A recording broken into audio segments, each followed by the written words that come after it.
Que a graça e a paz do nosso Senhor e Salvador Jesus Cristo esteja a reinar em cada vida, em cada coração. Que coisa maravilhosa! Que bom despertarmos para mais um dia estarmos na presença do nosso Deus. Que Deus abençoe grandemente a sua vida, te dê um domingo de paz, de esperança, uma semana na sua presença. O nosso muito bom dia para você que está aqui nos assistindo e para começarmos a melhor e maior escola do mundo, que é a Escola Bíblica Dominical, onde nós aprendemos da Palavra de Deus, onde nós discutimos, conversamos sobre a Palavra de Deus. Nós convidamos a irmã Jéssica para estar orando a Deus, pedindo a Deus orientação, que Deus nos use, que abra os nossos corações, a nossa mente, o nosso entendimento, para estarmos aprendendo da sua palavra. Santo Eterno Deus, amado Pai, nós queremos te agradecer, Senhor, por mais um dia de vida que o Senhor nos concedeu, Pai. Muito obrigada, Senhor, porque a cada dia o Senhor tem cumprido a tua palavra, meu Deus, onde diz que nós deitamos, dormimos e acordamos porque o Senhor tem nos sustentado, Senhor. Deus, nós te agradecemos, Pai, por todas as bênçãos que o Senhor tem derramado sobre as nossas vidas, meu Deus. Mesmo nós não merecendo, Pai, mesmo nós sendo falhos, meu Deus, mas o Senhor tem sido fiel para conosco e as tuas misericórdias têm se renovado em nossas vidas a cada manhã, Senhor. Verdade. Deus, neste momento em especial, nós queremos te pedir que o Senhor esteja abençoando a pessoa que vai ministrar a lição esta manhã, meu Deus, a tua serva, a irmã Paulina, Senhor, que em nome de Jesus o Senhor ilumine a tua serva a cada dia, meu Deus, que ela continue, Senhor, sendo essa pessoa que ela é, meu Pai, que ela venha, Senhor, ser usada por Ti, meu Deus. Amém, Senhor. Que cada palavra que sai de sua boca seja divinamente inspirada por Ti, meu Deus. Amém. E que ela venha alcançar, Senhor, todos os corações que porventura assistirem este vídeo, meu Deus. Assim abençoa, Senhor, cada pessoa que irá assistir esta lição, Senhor, dê entendimento das tuas palavras, meu Deus, a estas pessoas, Senhor. Tu sabes, Pai, a cada um, Senhor, Tu conheces cada um que irá assistir esse vídeo, meu Deus, tanto hoje quanto daqui a 10 anos, meu Deus, que em nome de Jesus a Tua palavra não volte vazia, Senhor, amém, que ela venha penetrar, meu Glória Deus, a cada coração que assiste essa mensagem, meu Deus. Abençoa a Tua serva, abençoa as pessoas que estarão ouvindo, abençoa cada família, meu Deus, onde este vídeo entrar, Pai. Em nome de Jesus nós te agradecemos por tudo que o Senhor tem nos concedido. Amém, amém, amém. Glória a Deus. Olha, hoje é um dia especial e os nossos parabéns vai para a nossa querida e amada Missão Batista em Itamaraty. Feliz aniversário! São 32 anos servindo ao Senhor. Glórias a Deus por isso, porque a Missão Batista em Itamaraty é uma igreja que adora, que serve ao Deus Altíssimo e tem prazer em estar anunciando a sua palavra. Que bom que nós pudemos ali, como família pastoral, estarmos em Itamaraty durante 12 anos, vivendo em coinonia com os nossos irmãos. Quantas saudades assolam os nossos corações. O desejo do nosso coração é que Deus continue abençoando grandemente a vida de cada um de vocês, a vida de cada uma família maravilhosa da nossa querida, bela e amada Itamaraty. Um beijo para cada um de vocês, um abraço virtual bem gostoso no coração para cada um membro da igreja, para cada um congregado. Que Deus abençoe grandemente a vida de vocês. O nosso abraço também para a nossa querida e amada Almadina. Que Deus abençoe a cada um desta cidade, a cada um dos nossos irmãos. Um beijo, um abraço bem gostoso a cada um de vocês, nossos irmãos da Igreja Batista Sinai. Que Deus abençoe a sua família, que Deus abençoe a sua semana, a sua casa e supra toda e qualquer necessidade. Um beijo para o meu netinho Samuel, Meu netinho Samuel, que tá me cobrando porque eu não mandei um beijo para ele ontem à noite.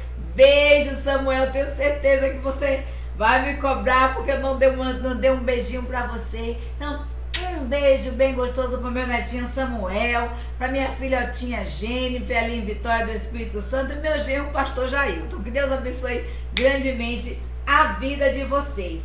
E a nossa irmã Jaqueline, um abraço todo especial, irmã Jaqueline, para sua família. Né? A irmã Jaqueline teve aqui hoje à tarde, não entrou, tá, gente? Teve aqui na porta hoje à tarde. Estávamos conversando um pouquinho, pudemos ver Vitor. Um beijinho, Vitor, bem gostoso. Um beijinho para Vini, né? Um abraço para Venilton.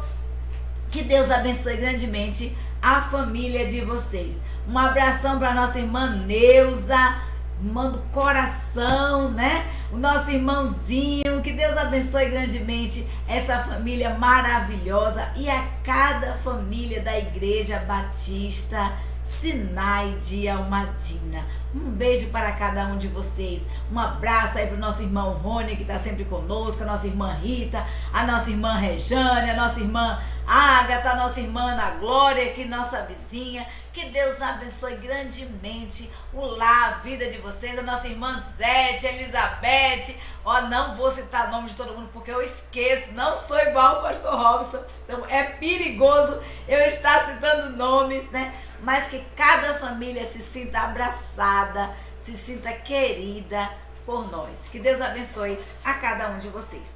E hoje nós daremos início, queridos, ao estudo do nosso trimestre, né, da nossa Escola Bíblica Dominical, sobre as cartas paulinas. Mas cartas paulinas, irmã Paulina, a senhora escreveu alguma carta? Não! São as cartas do apóstolo Paulo, né? Nós estaremos estudando as cartas do apóstolo Paulo às igrejas. Por que ele escreveu isso, né? Fazendo uma retrospectiva do primeiro século da era cristã, nós nos deparamos com um grande servo do Senhor Jesus Cristo, que foi Paulo, outrora chamado Saulo. Mas Paulo, quando teve o encontro com Cristo, a sua vida mudou completamente e ele passou de perseguidor a ser perseguido, ele passou de perseguidor a anunciador do evangelho. Então, Paulo, provavelmente em uma viagem missionária, ele escreve uma carta aos Gálatas e mais adiante, depois que estava preso, ele escreve à igreja de Éfeso, ele escreve à igreja de Filadélfia, ou a igreja de Filipenses, ele escreve à igreja de Colossenses. Então nós estaremos estudando durante esse trimestre a carta de Paulo aos Éfesos, né, aos Gálatas, aos Efésios, aos Filipenses e aos Colossenses. Que Deus assim esteja nos orientando nessa jornada e convidamos você a estar participando conosco, né, procurando compreender quais eram as necessidades espirituais daqueles cristãos. Eram maiores ou menores do que as nossas necessidades? Quais eram os desafios que eles tinham diante do mundo em que estavam envolvidos? Quais eram os assuntos que foram tratados naquelas cartas e que hoje trazem lições para hoje cristãos do século 21. Então as respostas serão dadas ao longo desse trimestre e nós convidamos você a estar fazendo esse passeio conosco ali em Gálatas, Efésios, Filipenses e Colossenses. Nós vamos, queridos, hoje começar, como nós falamos, Paulo, que outrora era chamado Saulo, né? Nós vamos começar agora com a viagem missionária de Paulo, né? Para sabermos por que ele escreveu as cartas e tudo mais, a gente começa do princípio, né? Nós começamos do princípio e nós vamos começar um pouquinho, né, sobre a história, entender as circunstâncias, entender como Deus age na vida daquele que se coloca ao seu dispor, que se coloca à disposição de Deus, do seu Espírito Santo, para que Deus trabalhe. Então, o título da nossa lição hoje, As Maravilhas de Deus. As Maravilhas de Deus. Queridos, se nós colocarmos as nossas vidas no altar do Senhor, se colocarmos as nossas vidas à disposição de Deus, Deus fará maravilhas através das nossas vidas. Então, qual o objetivo?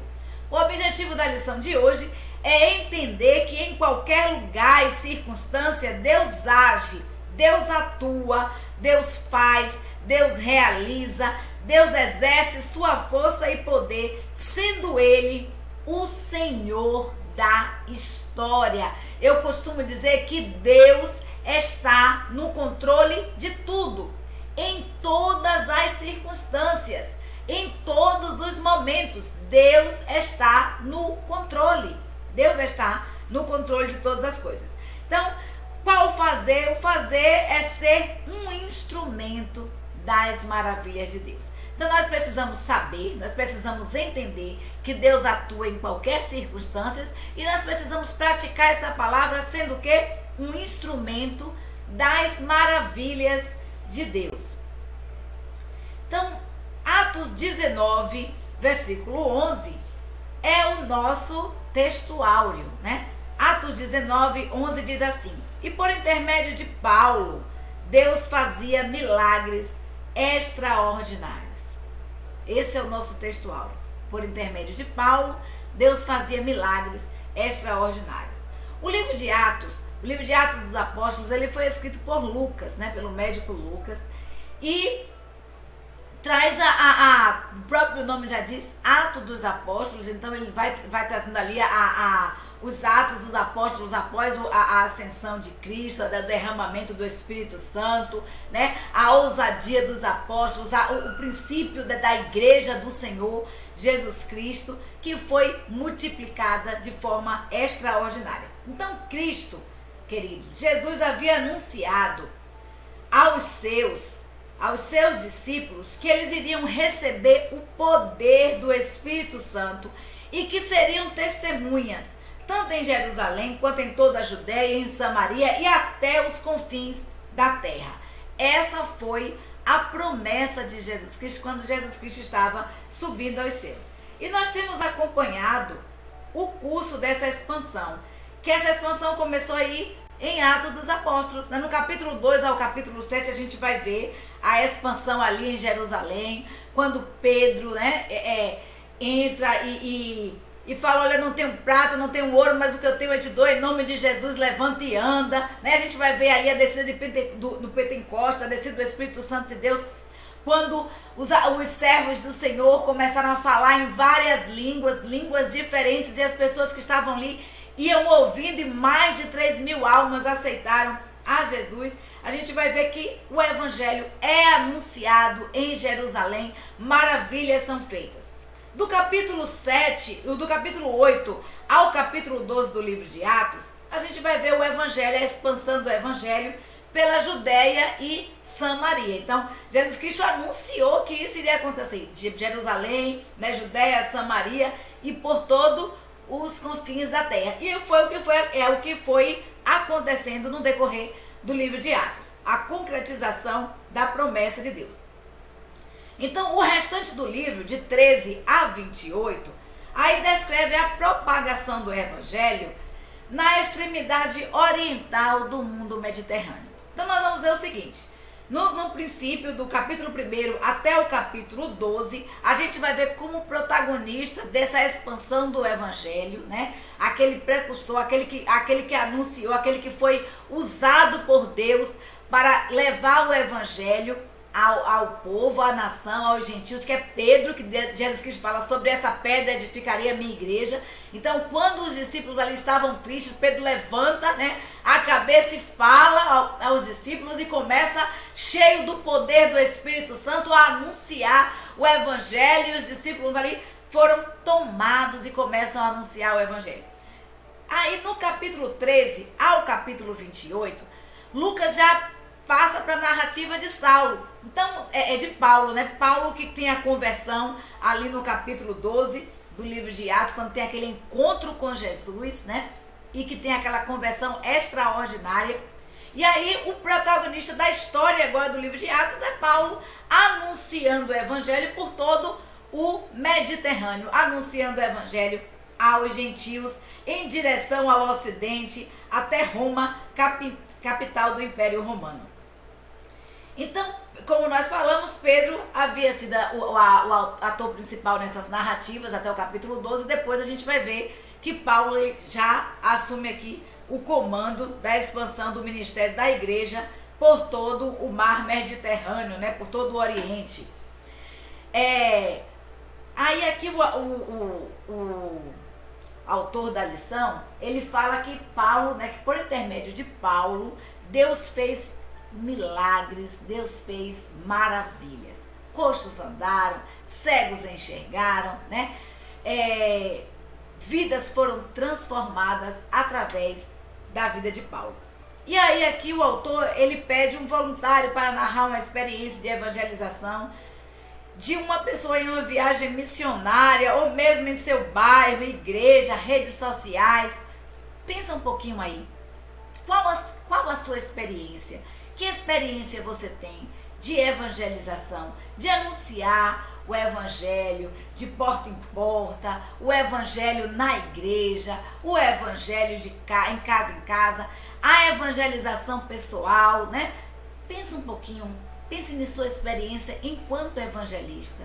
Quanto Deus fez na sua vida, através da sua vida, na transformação de vidas. Como você tem sido usado por Deus. A gente aqui da Associação Batista Grapiunense tem uma obra missionária muito grande. Eu louvo a Deus porque as igrejas batistas são igrejas missionárias, igrejas que desempenham um papel missionário muito bom. E a Associação Batista Grapiunense, ela tem o projeto missionário Caravana Missionária da Esperança, e o caravaneiro sabe como é, né? Caravaneiro sabe como é. A gente vai pra caravana, nunca mais eu fui por conta da saúde, mas eu louvo a Deus pela disposição dos seus servos de estarem ali, à disposição de acordar cedo, né, para tomar banho, tomar café, se preparar para ir de porta em porta evangelizando. É uma experiência muito boa, é uma experiência enriquecedora você poder falar do evangelho do Senhor Jesus Cristo. É uma experiência também diferente, enriquecedora, agora para a igreja do Senhor Jesus, fazendo essa expansão do evangelho através das redes sociais, como nós estamos aqui hoje, né? Nós estamos aprendendo da palavra de Deus, mas também estamos anunciando esta palavra, né? E nós louvamos a Deus por isso, por essa experiência. Então Deus faz maravilhas, né? Deus fez maravilhas por meio da viagem missionária do apóstolo Paulo. Em Atos, capítulo 14, versículo 1, a gente vai ver o seguinte. Paulo estava ali, né, pregando ali em Jerusalém, na Antioquia, e aí anuncia o evangelho, e é perseguido, os judeus ali começam a perseguição, e Paulo sai e vai para Icônio, e eles entram, a Bíblia nos diz aqui no capítulo 14 do livro de Atos, versículo 1, diz que eles entram juntos na sinagoga dos judeus e falaram de tal modo que creu uma grande multidão, não só de judeus, mas de gregos. Então, em Antioquia, na Pisídia, eles entram na sinagoga num dia de sábado, né? E aqui a gente vai ver que no versículo 1 do capítulo 14, a Bíblia nos diz que eles entraram juntos e falaram de tal modo, né?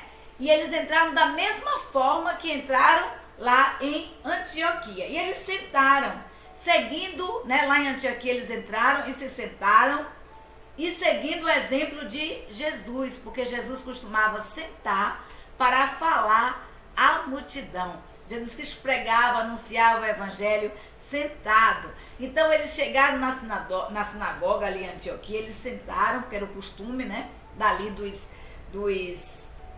judeus, dos fariseus, dos escribas. Então eles sentaram ali e começaram a divagar, começaram a falar. Porém, queridos, o que é que acontece aqui? Quando chega aqui em Icônio, Paulo age de forma diferente. A Bíblia nos diz, e essa é a estratégia de trabalho de Paulo, né? levar as pessoas a professarem a fé. Então a estratégia de Paulo. Paulo sabia aonde ele deveria ir e o que ele deveria fazer. Lá em Antioquia ele entra, senta e fala sentado à multidão. Porém aqui, o que é que Paulo faz? Paulo ele entra, né, como era costume, ele segue o exemplo de Jesus Cristo, ele ouve ali, ele chega no dia de sábado, dia do Shema, aonde diz: ouve, ó Israel, o Deus, né, dos céus é o único Deus. E aí a Bíblia vem falando sobre isso e Paulo ele vai e senta, seguindo os costumes dos judeus, né? Porém, quando Paulo vai falar aqui em Icônio, respeitando também os costumes dos gregos e dos romanos, Paulo se levanta para falar.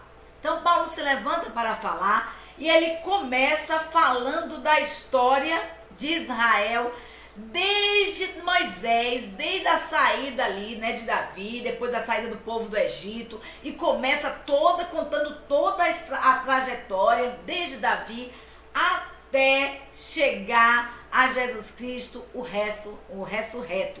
Então Paulo, ele anuncia o evangelho de Deus. E qual é a estratégia de Paulo? Para onde é que Paulo vai? Para as sinagogas, né? Paulo foi também, queridos, uma das estratégias de Paulo era ele se concentrava em anunciar o evangelho nas grandes cidades.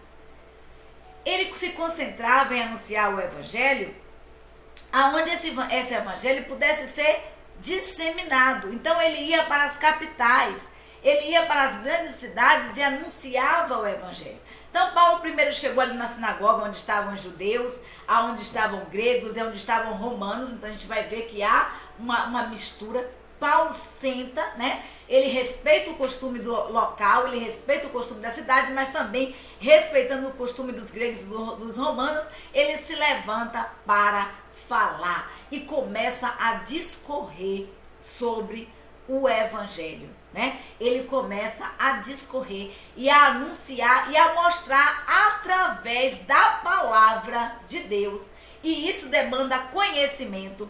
Ele conta toda a trajetória, né, do Messias e diz: olha, Jesus Cristo ressurreto é o Messias, aquele que foi anunciado desde ali o rei Davi.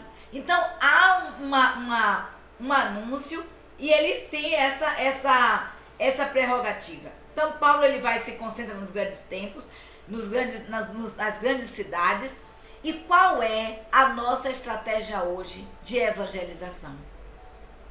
Às vezes as pessoas querem pregar o evangelho só em periferia, só para pessoas mais humildes. E as pessoas de conhecimento não precisam saber de Jesus?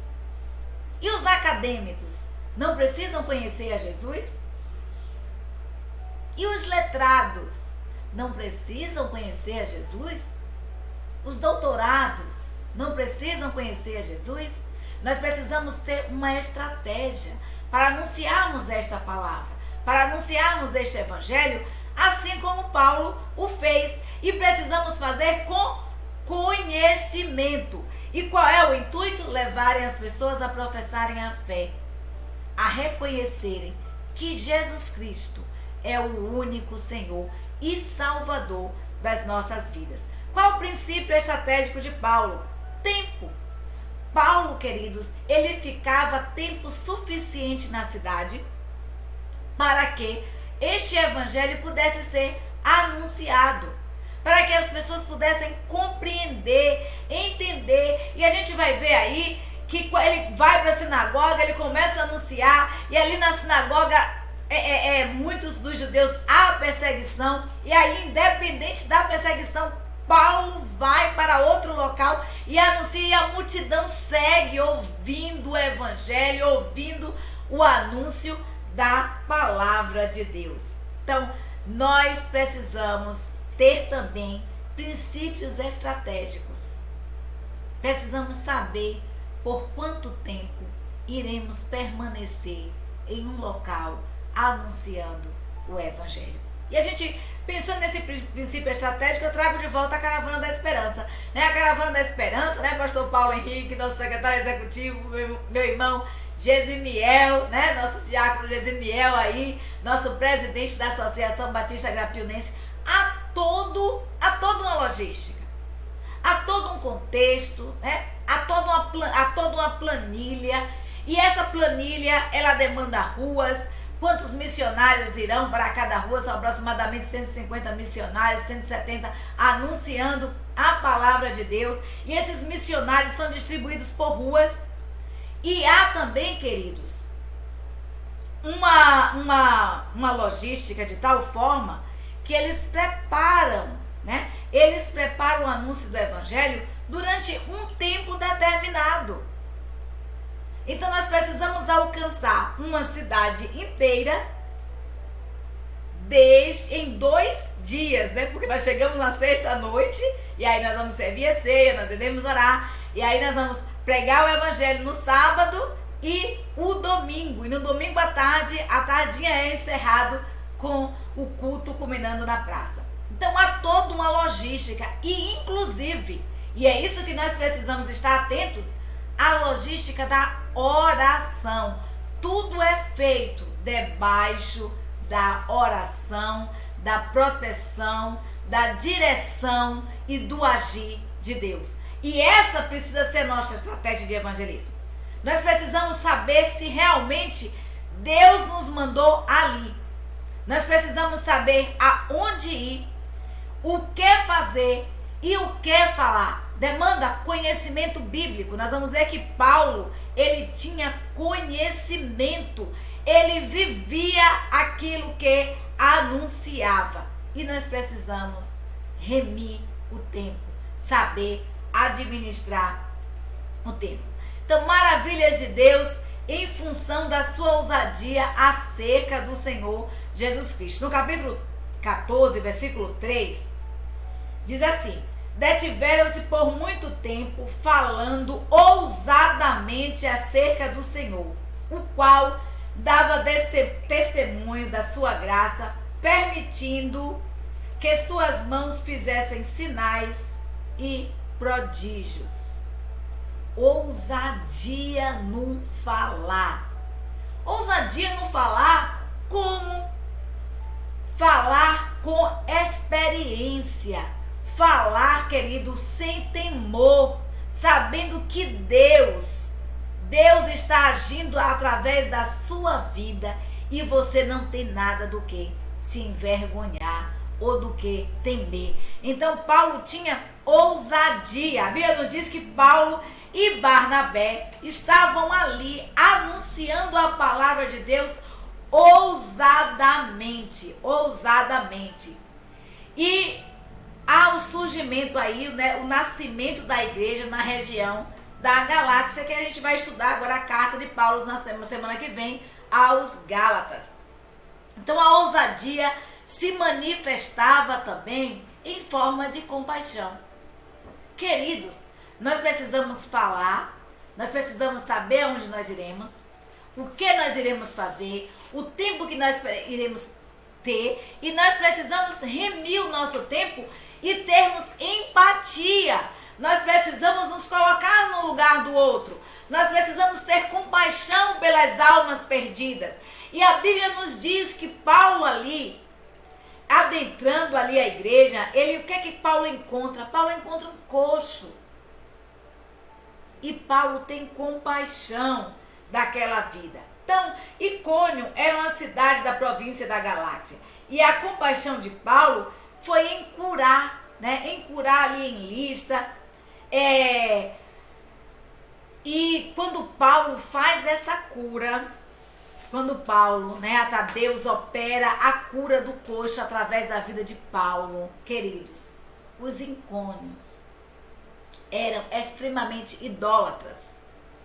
E o que é que acontece ali? Quando Paulo opera essa cura do deficiente em Listra, o que é que vai acontecer? As pessoas começaram a falar o seguinte: olha, os deuses dos céus desceram e estão sobre esses homens. E aí começaram a chamar a Barnabé de Júpiter e a Paulo de Mercúrio, né? Eles começaram a comparar Barnabé ao deus Júpiter que desceu à terra e Paulo ao deus Mercúrio, ao ver as maravilhas que Deus estava operando através da vida dos seus servos.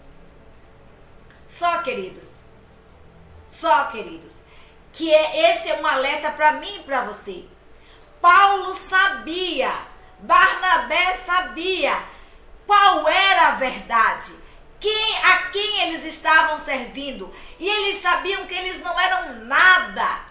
Eles sabiam que não eram nada, apenas instrumento nas mãos de Deus. E isso eu trago essa reflexão para mim e para você. Eu e você não temos o poder de salvar vidas. Eu e você não temos o poder de curar, de transformar, de restaurar. Esse poder é do Espírito Santo de Deus. E ele opera através da minha vida e da sua vida para transformação de vida. Não é uma ação minha ou sua. Eu já tive o desprazer. E o pastor Robson também, de ouvirmos alguém dizer assim: olha, quando é que eu vou pregar lá na sua igreja? Porque quando eu prego, muitas vidas se arrependem, muitas vidas são restauradas. Quando eu prego a cura, quando eu prego a libertação, nada. Isso é nada, você não é nada, eu não sou nada. E Paulo tinha esse reconhecimento de que ele não era nada. E ele chama a atenção ali daquela cidade, ele chama a atenção daquelas pessoas que estão acompanhando. Ele diz assim: olha, nós somos homens igual a vocês. Eu sou homem de carne e osso, sujeito às falhas, sujeito aos mesmos erros. A diferença é que em mim e em Barnabé está o poder do Espírito Santo de Deus. Você tem o poder do Espírito Santo de Deus na sua vida? E nós precisamos, queridos, compreender que não é com temperamento abusivo, não é com temperamento forte, não é com valentia humana ou pessoal que iremos propagar o Evangelho, mas através da compaixão, através do amor pelas almas perdidas, anunciando a cura, a libertação. E nós vamos ver que os servos de Deus, que Paulo anunciava isso com ousadia, que Barnabé anunciava isso com ousadia, e as pessoas iam para ouvir e serem libertas pelo nome de Jesus. Como você tem anunciado o Evangelho do Senhor Jesus Cristo? Você tem se colocado diante de Deus como instrumento de Deus, para que Deus haja, para que Deus transforme vidas através da sua vida? Você tem se colocado à disposição de Deus? Como está sendo você ao anunciar o Evangelho? Você tem ousadia para anunciar esse Evangelho? Esse poder, ousadia dada pelo Espírito Santo de Deus, de falar insta tempo e fora de tempo. A Bíblia nos diz que todo poder nos é dado nos céus e na terra. E que nós faríamos prodígios e maravilhas maiores do que aquelas que Cristo fez aqui durante o seu ministério, porque nós estaríamos mais tempo aqui. Mas nós precisávamos nos colocar, como Paulo fez, à disposição de Deus. E nós precisamos reconhecer que eu e você não somos nada sem o poder do Espírito Santo de Deus em nossas vidas. É Ele que atua em nós e através de nós. Então, as maravilhas de Deus em função da plantação de igrejas confirmadas pela fé. É o que trata aqui em Atos, capítulo 16, versículo 15. Então, a gente vai ver, queridos, que Paulo é preso, né? Posteriormente, Paulo ali, ele é preso. E Na prisão, Paulo anuncia o evangelho e o carcereiro se converte, toda a sua família se converte ao Senhor Jesus Cristo, porque Paulo diz assim, olha, não tire sua vida, estão todos aqui, os presos estão aqui, porque, queridos, as portas das cadeias se abriram. Então, igrejas implantadas através da fé, confirmadas na fé.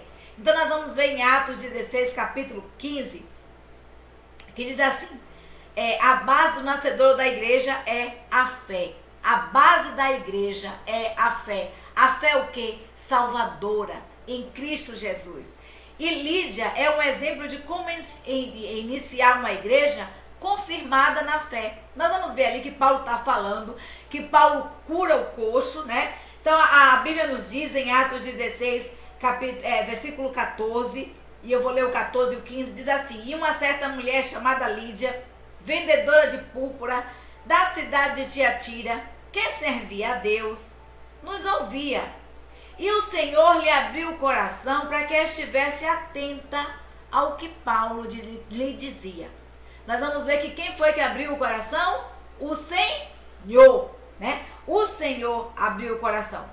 E depois ela foi batizada. E depois que ela foi batizada, ela e sua casa nos rogou dizendo, se haveis julgado eu ser fiel ao Senhor, entrai em minha casa e ficai ali. E nos constrangeu a isso. Então a igreja ali começou, né? A igreja também implantada ali na casa de Lídia. Havia uma perseguição na igreja do Senhor. E a igreja do Senhor, ela congregava em casas, né? Então nós vamos ver que Paulo, as estratégias de Paulo. Paulo, ele anuncia o evangelho. Paulo anuncia o evangelho à multidão, né? Paulo, ele anuncia o evangelho nos grandes centros. Paulo, ele ia nas sinagogas anunciar o evangelho, que nós precisamos anunciar também esse evangelho na igreja. Paulo, ele se aproveitou de locais seculares, de pessoas não religiosas para estarem anunciando o evangelho. A gente vai ver que Paulo, ele chega e diz assim, olha, esse Deus aqui desconhecido que vocês servem, esse é o Deus que eu estou anunciando, né? Quando ele é levado ali ao local onde aquela cidade congregava e anunciava os seus deuses. E Paulo utilizava também os lares como locais estratégicos de evangelização, de ensino da palavra de Deus. Paulo pregou o evangelho em cidades estratégicas, onde este evangelho poderia ser anunciado, onde este evangelho poderia ser expandido. Então o que acontece aqui? Paulo, ele vem e Lídia, ela se coloca à disposição. Lídia se coloca à disposição para que a sua casa fosse um local de anúncio do evangelho, de anúncio da palavra de Deus. Como nós estamos implantando igreja hoje? Como a igreja do Senhor tem sido implantada? Lembrando disso, eu lembro do pastor Josué, né? Pastor Josué ali de Ubaitaba, que era de Ubaitaba. Pastor Josué é um pastor missionário. A visão de Deus para o pastor Josué era de implantação de igrejas. E onde o pastor Josué ia e implantava igreja, e tudo dele era pela fé, pela fé, pela fé. Eu lembro que nós íamos para Itacaré, irmã Paulina, é pela fé, e as crianças ali na chuva, no frio, muitas vezes no inverno, nós íamos para Itacaré, né, pastor Robson? Não tínhamos noção da onde íamos ficar, queridos. A irmã Jússi também, com as meninas pequenas, levava e a Aliane, né? E a Aliane juntos, e aí eu com o pastor Robson, com Jéssica e Jennifer, e nós íamos com o pastor Josué pela fé, junto com alguns irmãos, anunciar o evangelho ali em Itacaré. Meu Paulo, inclusive aquela igreja em Itacaré, quando nós chegamos ali há quase 30 anos atrás, era só um terreno, uma casa velha. Isso mesmo. E quando nós saltamos a nossa família com a família do pastor Josué ali, na rodoviária em Itacaré, no centro, logo na chegada, Naquele momento ele foi, nós perguntamos, e aí, por onde é que a gente vai? Ele disse, não, pela fé. Pela Aí, fé. Já era noite, consegui um colégio, a chave de um colégio ali em cima da hora. A gente saiu das ruas convidando pessoas para o culto no colégio. E hoje o resultado daquele pela fé É que existe ali Itacaré. a primeira igreja batista em Itacaré, Itacaré. pela fé. Pela fé. Então, pela fé, queridos, a igreja do Senhor, ela é implantada pela fé. E Deus dá a visão, né? Deus dá a visão. Deus colocou ali Lídia, né, que abriu a porta da sua casa com toda a sua família para servir como base da igreja. E o que é que acontece? Deus colocou também no coração de uma irmã, né, que ele doou aquele terreno da igreja de Itacaré. Era uma casa bem velhinha que posteriormente foi derrubada, mas era pela fé que nós íamos anunciar o evangelho. A gente não sabia o que ia comer, levava assim, apenas um chocolate quente, né? Mas um chocolate quente, pão, biscoito, mas no outro dia, né? Porque a comida ia azedar, a gente não sabia onde ia colocar a comida, mas no outro dia, para onde a gente ia? A gente ia dormir, aonde, né? E passávamos o dia inteiro ali pelas fazendas de Itacaré, pelo centro de Itacaré, anunciando o evangelho. O resultado, olha a primeira igreja batista de Itacaré sendo implantada, né? Da mesma forma, Deus colocou na visão do pastor Josué, pela fé, para abrir ali a igreja em Itamaraty, a Missão Batista em Itamaraty, que também era uma casinha pequenininha que pela fé ele comprou. Depois, pela fé ele comprou ali a igreja ali, né? Aquela parte ali que era uma garagem, né? Eu lembro que era uma garagem. Pela fé, tudo pela fé. A igreja do Senhor Jesus, ela é implantada e ela é confirmada pela fé. Pela fé, pela visão que Deus coloca na vida dos seus servos para estar anunciando a sua palavra. Coloque-se à disposição de Deus. Coloque-se à disposição do Espírito Santo de Deus. Tenha ousadia vinda dos altos céus para anunciar este evangelho, essa palavra transformadora de vidas. Então, maravilhas de Deus em função da sensibilidade da direção do Senhor. Olha o que nós falamos aqui. Está no capítulo 16, versículo 9. Nós falamos que a igreja, né, ela é feita na base da oração. Nós citamos o exemplo da Caravana da Esperança, em que o irmão Zaqueu está ali como líder do grupo de oração. A irmã Nide, né, irmã Nide? Um abração, minha querida, que está também ali fervorosa, orando. Eu falo, Nide, não sei como é que Deus te dá força. Nide é operado da coluna, vai pra caravana ali com a bengala, capengando, mas ela vai. Eu vou, Paulina, eu vou, né? Já e paguei vai. minha passagem. Já paguei minha passagem, eu vou. Eu falei, vai, Nide, vai, Deus vai honrar a sua vida. Então nós precisamos ter essa sensibilidade de ouvir a voz de Deus. Aonde Deus está nos mandando ir? Aonde Deus quer que você anuncie a sua palavra? E o Espírito Santo de Deus faz, e ele fala. Então a visão que Deus dá é para aqueles que já vivem em trabalho. A visão de Deus nos chama quem está acomodado, não. Deus está chamando quem está trabalhando mesmo, quem está fazendo a obra dele e quem se coloca à disposição dele. Então Paulo já estava trabalhando ali. Paulo estava em Icônio, vai para Lídia e transforma, né, anúncio do evangelho de Deus. E aí, passando pela Frígia e pela província da Galácia, eles foram, a Bíblia nos diz aqui no capítulo 16 do livro de Paulo o seguinte: nos diz, e passando pela Frígia, pela província da Galáxia, eles foram impedidos pelo Espírito Santo de anunciar a palavra de Deus na Ásia. E quando chegaram em Mísia, e tentavam ir para Bitínia, mas o Espírito Santo de Deus não permitiu. Olha, eles queriam ir para a Ásia, o Espírito Santo de Deus não permitiu, eles ficaram. Plano deles, irem para a Ásia. Aí eles queriam ir para Bitínia, planejaram, não, vamos para Bitínia então, vamos anunciar o evangelho ali, naquela cidade, naquela região. Aí novamente o Espírito Santo de Deus impede. O Espírito Santo de Deus fala assim para Paulo, não, aí não, né? E Paulo tem essa sensibilidade de estar ouvindo. Então o que acontece? Ele tentou de novo passar para Mísia. E aí desceram a Troade. E Paulo desce ali a Troade. O que acontece? Paulo vai dormir. E Paulo teve uma visão, hein? E essa visão apareceu um homem de Macedônia e lhe rogou dizendo: passa a Macedônia e ajuda-nos.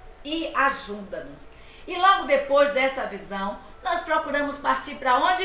Para Macedônia, para anunciarmos o Evangelho. É isso que diz Atos capítulo 6, ou capítulo 16, dos versículos 6 ao versículo 10. Então Paulo tinha todo um projeto, Paulo tinha toda uma trajetória, mas ele teve a sensibilidade, queridos, de ouvir, de estar atento ao que o Espírito Santo de Deus queria fazer em nossas vidas.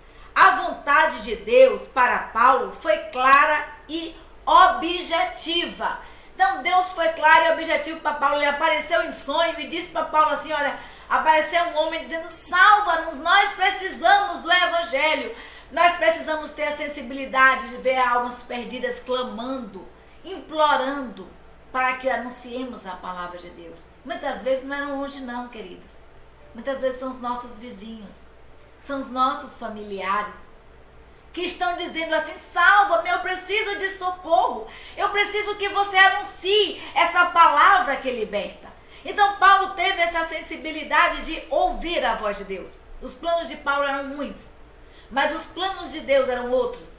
E Paulo atentou à vontade e ao plano de Deus.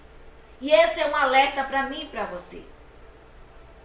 O chamado de Deus não pode atender aos nossos interesses. Nós não temos, queridos, que fazer a obra de Deus de acordo com os meus interesses, com os seus interesses. Ah, mas eu prefiro... Deus está me mandando ir para tal lugar, mas eu prefiro ir para tal lugar. Não, eu quero ficar aqui. Olha o exemplo de Jonas. Deus mandou Jonas ir para onde? Para Nínive. Deus manda Jonas ir para Nínive. E Jonas faz o quê? Pega um barco para ir para bem longe. Pega um navio, né? Para bem longe daquilo que Deus queria, porque não era da vontade de Jonas pregar em Nínive. Imaginando que ele poderia fugir da presença de Deus. Exatamente. Eu não tinha lido ainda o trecho que a Bíblia diz que os olhos do Senhor estão em todo lugar. Contemplando os bons e os maus. Então os olhos do Senhor estavam ali. E Deus fez de forma milagrosa, a volta de Jonas. E fez Jonas ir para Nínive pregar a palavra de Deus. Pode falar, pastor. A vida cristã ela é um compromisso que assumimos com Deus. A vida cristã é uma dedicação nossa, pessoal, não obrigatória. É uma escolha nossa. Escolha nossa. É espontânea, uma escolha para servirmos a Deus. Só que muita gente confunde isso, que essa escolha, essa espontaneidade, vai também dar o direito de, a partir de então, ou desde então, fazer o que bem quiser, agir como bem desejar. E vale a pena ressaltar, destacando esse comportamento de Jonas, quando desobedece a Deus, que toda desobediência tem um preço. Mais cedo ou mais tarde a fatura chega. Né? Chega, e o preço nós temos que pagar. Jonas imaginou que fazendo uma viagem de navio cargueiro, que Deus iria então abrir mão dele e que Deus iria usar outro. Manda outro, Senhor. Mas o nosso papel com o Senhor, o nosso dever, o nosso compromisso é obedecer e não agir como se Deus fosse criança. Você que está nos ouvindo nessa manhã, cuidado com o seu comportamento de achar que Deus não está te vendo. Está chegando a hora de Deus dar uma sacudida no tapete aí da sua vida. Já está começando a sacudir, né? Essa quarentena aí, essa pandemia, um saculete de Deus. Toda desobediência tem um preço. Verdade. Hoje os pais não estão cobrando muito esse negócio de desobediência, não. Porque não querem ficar mal na foto, na fita, com os filhos, né? Mas Deus não se deixa levar com essas coisas, não. Toda desobediência, ela vai ser faturada, vai ser cobrada, vai ser chamada à responsabilidade pela parte do Senhor. Exatamente. Então nós precisamos obedecer. Nós precisamos ter a sensibilidade de permitir que Deus fale conosco.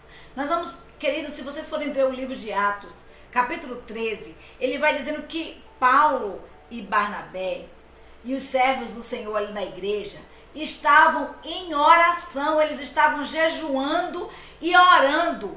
E Deus pega e faz a separação dos seus 2 melhores homens. Ali tinham 5 homens de liderança ali em frente. Deus disse assim: olha, eu quero Paulo e eu quero Barnabé, né? Porque Paulo era uma pessoa culta, uma pessoa de conhecimento, estudou aos pés de Gamaliel, né? Estudou aos pés de Gamaliel. Paulo tinha dupla nacionalidade, então o intuito de Deus era: Paulo pode adentrar em locais que outros não irão. Então eu quero Paulo ali. E ele chama Paulo e Barnabé e separa e manda anunciar a palavra de Deus. Então eles saem aí na primeira viagem missionária direcionados pelo Senhor, mas antes eles estavam em jejum e oração e fizeram a vontade de Deus. E é interessante, eu olhando o comentarista bíblico, pastor, o comentarista falou algo interessante, que muitas igrejas têm pessoas que são dedicadas na obra do Senhor, pessoas que estão ali trabalhando na obra do Senhor, na implantação de igreja, na divulgação do evangelho, ministrando no louvor, pregando na igreja, e aí de repente Deus chama essa pessoa para outra localidade. Muitas vezes a igreja é egoísta e não permite a saída.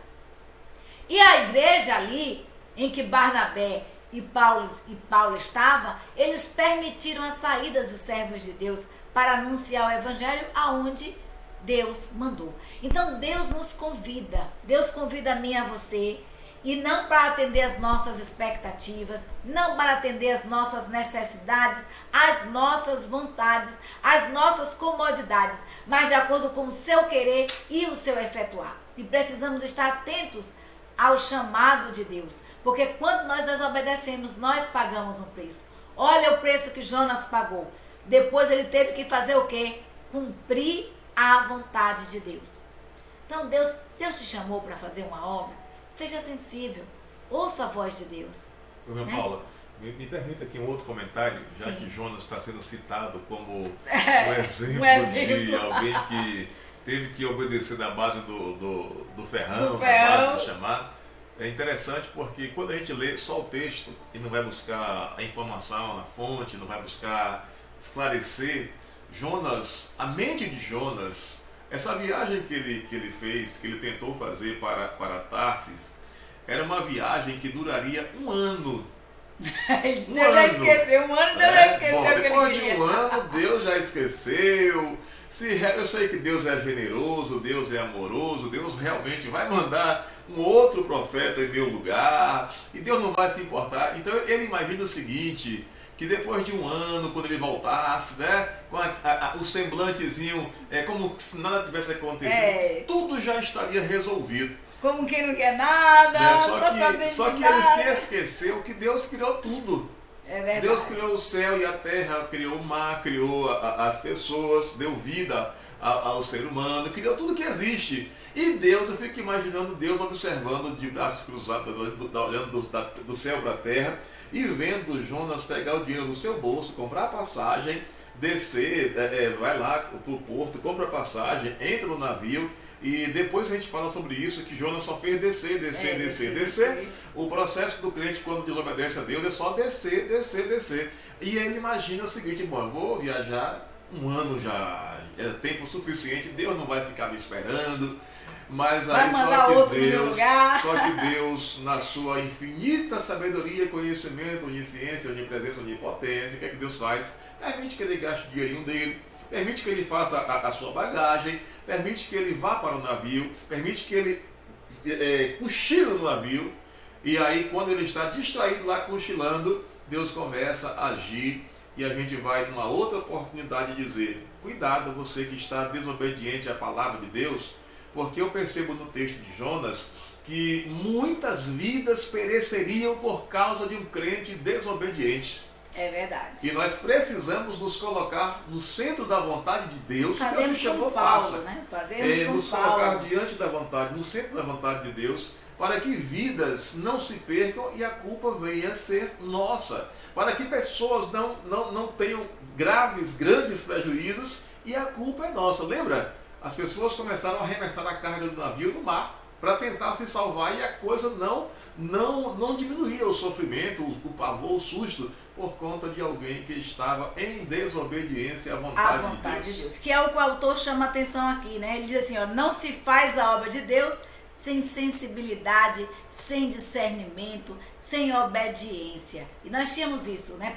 Paulo tinha isso, a sensibilidade de ouvir a voz de Deus, o discernimento dado pelo Espírito Santo de Deus para saber aonde ir, o que fazer, o que falar, quanto tempo ficar. E Paulo anunciava o evangelho independente das perseguições. Então, as maravilhas de Deus em função de plantação de igrejas confirmadas na fé. Aí nós vamos ver Atos também 19, 20. E falava as palavras, e falava e ensinava as palavras de Jesus. O crescimento de Deus, ele precisa ser na palavra, né? E a gente vai ver que Atos 19, 20 diz assim, e assim a palavra do Senhor crescia poderosamente e prevalecia. Quem prevalecia era Paulo? Não. Quem prevalecia era Barnabé? Não. Quem prevalecia eram os servos de Deus que se colocaram ali à disposição de Deus? Não. Né? Que a gente vai ver que depois Paulo e Barnabé se separam, né? E aí vem outro para estar junto com Paulo anunciando, outros para estar anunciando a palavra de Deus. E a palavra de Deus é que prevalecia. A palavra de Deus era anunciada. E ele falava com propriedade, com conhecimento sobre as Escrituras, discernindo desde o Antigo Testamento, aí descrevendo o Antigo Testamento, passando por toda a lei de Moisés, passando por tudo até chegar a Jesus Cristo, que morreu e ressuscitou. Paulo falava com propriedade, Paulo falava com ousadia e Paulo falava a palavra de Deus. Como nós falamos anteriormente, quem convence o homem do pecado, da justiça e do juízo é o Espírito Santo de Deus. E a Bíblia nos diz que a fé vem pelo ouvir e ouvir a palavra de Deus. Não é escritor tal, não testemunho tal. Tem muito crente anunciando testemunho. E nós precisamos anunciar a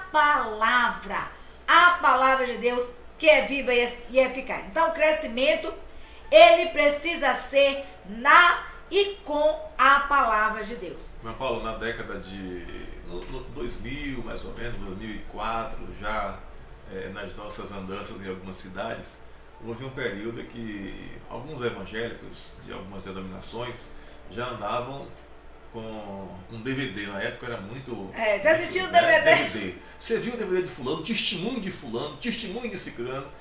E algumas pessoas, algumas vezes, vieram perguntar se eu tinha visto. Eu disse, olha, eu prefiro ver o testemunho de Jesus, eu prefiro ler a palavra. Ah, mas tudo é Bíblia.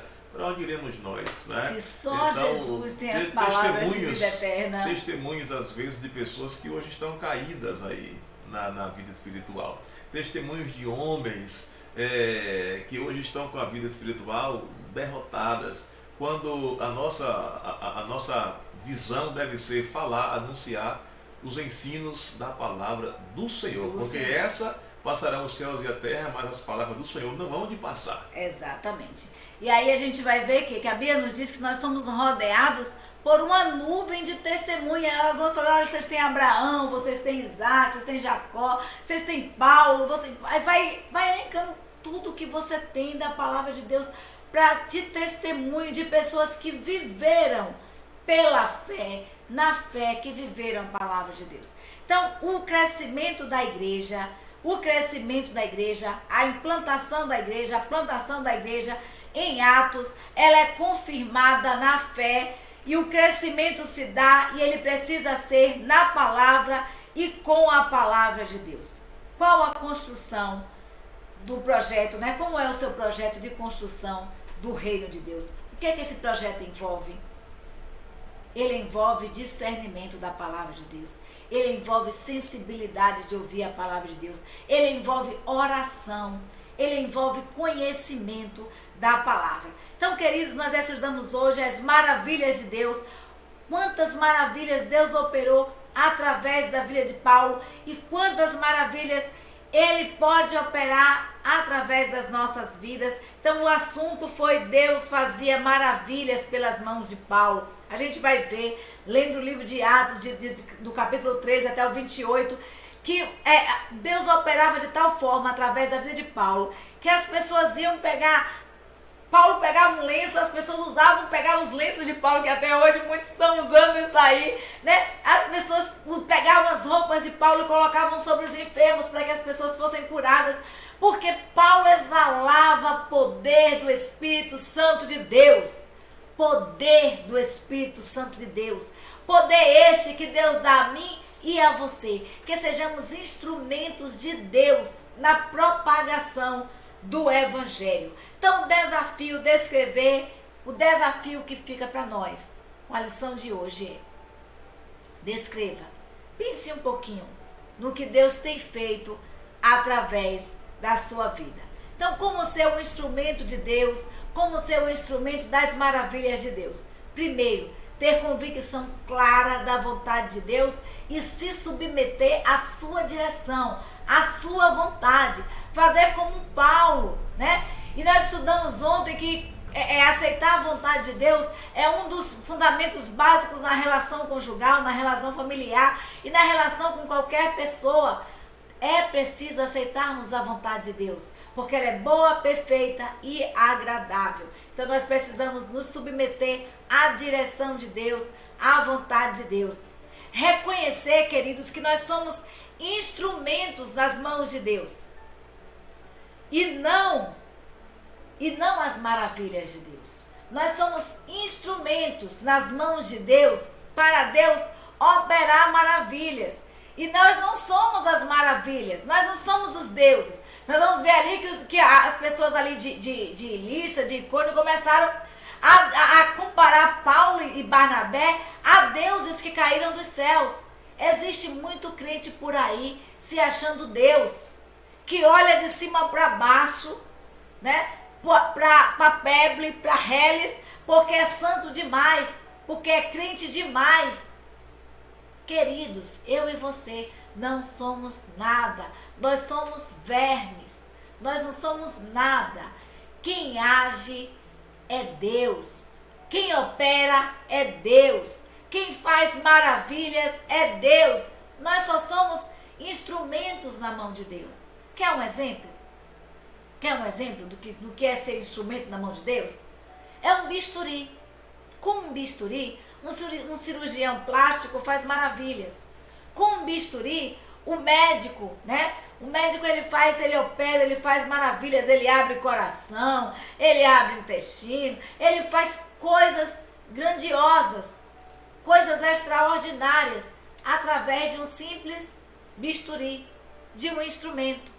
Mas aquele bisturi, sem as mãos do médico, sem as mãos do profissional, não é nada, é apenas um bisturi. Eu e você, sem Deus, sem a direção de Deus, sem a presença do Espírito Santo de Deus em nossas vidas, nós não somos nada. Nós não somos nada. E nós precisamos ter ciência disso. Que eu e você somos instrumentos de Deus para anunciar a sua palavra. E através das nossas vidas, Ele fará maravilhas. Então, como ser um instrumento das mãos de Deus? Terceiro ponto, objetivar o crescimento. Objetivar que o crescimento, a expansão do reino de Deus é através e sempre será pela palavra. E não, pessoal, não o que eu penso, não o que o pastor Robson pensa, não o que a irmã Ana, o que o irmão Bito pensam, não o que a irmã Joselita pensa, o que a irmã Jéssica pensa, é a palavra, o que a Bíblia diz. É isso que nós precisamos anunciar, a palavra de Deus. Então, nosso muito obrigada, né? Finalizamos aqui mais uma lição da EBD. Nosso muito obrigada a você que está nos assistindo. Que Deus nos abençoe. Que você e eu sejamos instrumentos na mão de Deus para a transformação de vidas, para que Deus opere maravilhas. Queridos, muito obrigada por você que está nos assistindo. Que Deus nos abençoe. Que você seja abençoado através da sua palavra. Convidamos você para a próxima à noite, às 19h30, né, Pastor Robson? Está conosco. Deus tem uma palavra do seu coração para falar a você, às nossas vidas. Então nós convidamos você para hoje à noite, às 19h30, estar aí juntamente conosco no YouTube, no Facebook, YouTube Batista Sinai de Almadina, Facebook Batista Sinai, né? Batistas de Almadina, né? Facebook Batista de Almadina, YouTube Batista de Almadina. Se você ainda não se inscreveu no nosso canal, no canal da Igreja Batista Sinai de Almadina, se inscreva, ative ali o sininho, que quando tiver um vídeo novo, né, uma postagem nova, os estudos têm sido maravilhosos para a honra e glória do Senhor Jesus Cristo. A sua palavra tem sido maravilhosa, tem sido anunciada, e que você, querido, faça também a evangelização por meio das redes sociais. Divulgue, multiplique, compartilhe, para que vidas venham ser alcançadas pela palavra de Deus. Então, Deus nos abençoe, nos conceda um dia de paz na sua presença. Mais uma vez, feliz aniversário aí a Missão Batista em Itamaraty. Um beijão para a cidade maravilhosa de Almadina. Um beijo todo especial para a igreja de Almadina. Deus nos abençoe e até domingo à noite com o Pastor Robson.